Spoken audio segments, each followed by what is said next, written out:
Moi, je pense que les laboratoires, d'une part, ils misent bien sûr sur l'augmentation de la capacité du nombre de vaccins qui sont sur le marché et qu'on a besoin justement pour lutter contre la polio. Et on doit le faire au niveau mondial parce que du moment que des gens restent susceptibles, ils peuvent contracter la polio et tout est à refaire. Donc, c'est très important d'avoir cette capacité de vaccins.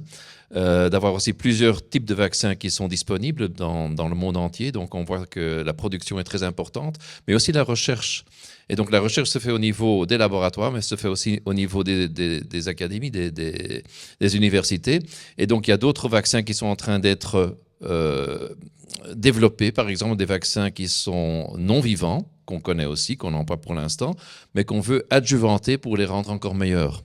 Et pour éventuellement aussi avoir une immunité mucosale. Ça veut dire qu'on a alors un effet supplémentaire au niveau de la transmission. Donc on peut vraiment bloquer la transmission aussi avec des vaccins non vivants. Ça serait très intéressant. Ça fait partie justement de la recherche et de l'innovation. Donc c'est très important que ça ne s'arrête pas aujourd'hui, mais que ça continue justement pour employer tôt ou tard contre la lutte.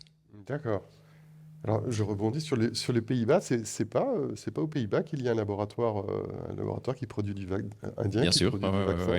il y a un laboratoire qui maintenant produit du vaccin non vivant, mais comme on l'a entendu, donc il y a un respect justement pour cette attitude et pour cette religion des gens qui sont convaincus qu'on ne peut pas intervenir dans la vie, que ce n'est uniquement Dieu qui peut intervenir, et donc ils acceptent au fond de vivre comme ça, mais c'est un risque au Réel. niveau de la communauté, mais aussi au niveau de la santé publique mondiale. Donc, c'est quelque chose, je pense, où on doit vraiment en tenir compte. Et les autorités des Pays-Bas le savent, mais ils n'ont pas rendu la vaccination obligatoire. On respecte cette attitude. Mais c'est un grand risque pour l'instant.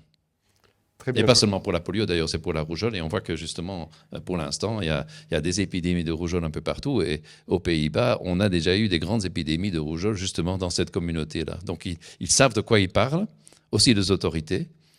Mais je pense qu'on devrait investir beaucoup plus au niveau comportement, comment on peut influencer l'attitude de ces gens qui comprennent qu'ils prennent ici une responsabilité sociale incroyable.